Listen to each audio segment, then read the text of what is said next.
You don't want to get out of the business of price fixing. You don't want to get out of the business of market manipulation. This kind of weaseling, we are now concerned about the potential possibility of consequences we didn't intend. Look, the Fed has imposed a structure of interest rates that is not only the invitation, it's the command to market distortions. So if the Fed does less, or at least doesn't do more, do you think there's hope for us? Yeah, of course. Deirdre, this country is indestructible, try as the Fed might.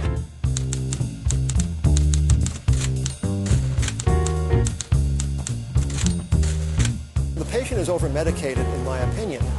They keep on dosing us collectively with these measures as they call them, repress financial to stimulate, to manipulate. Enough. How about the price mechanism? How about capitalism, Ben Bernanke?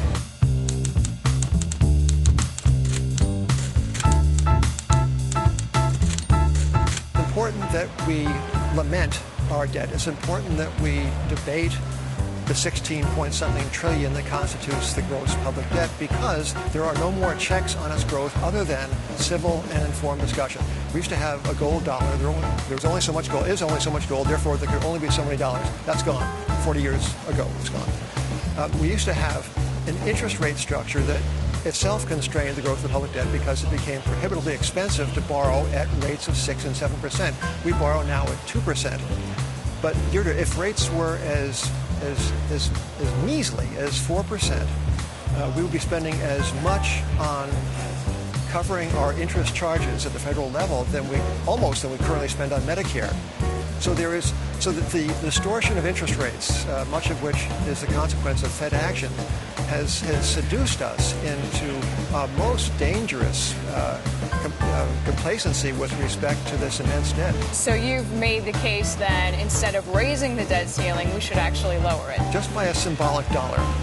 Okay. Just by $1. I want to have somebody champion the reduction of the debt ceiling. And I also would like to hear someone utter the self-evident truth that this is a fiscal problem that is the underlying cause of which is a monetary problem.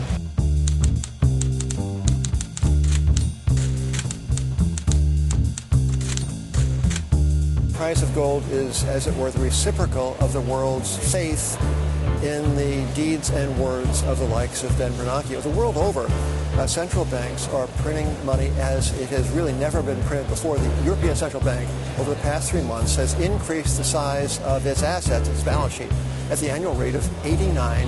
89%, Deirdre. Yeah, Look amazed. It's astonishing.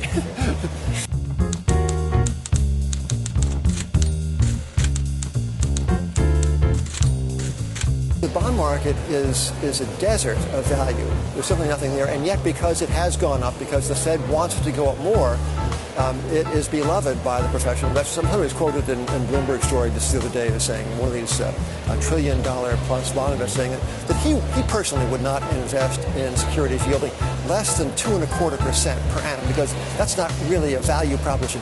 Less than 2.25%, more than, so he's going to wait until I get back to the 10-year gets back to 2.25% from 2. Right. That ain't value.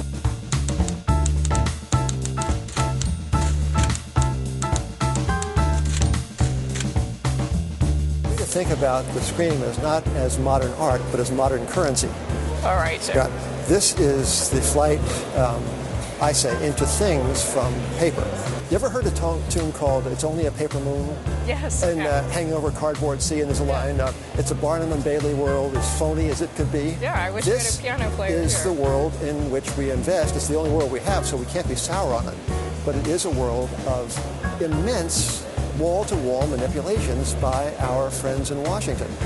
And people get off on Goldman Sachs because it has done this and this to futures. It is in pulling wires. The Federal Reserve is this giant squid of squids.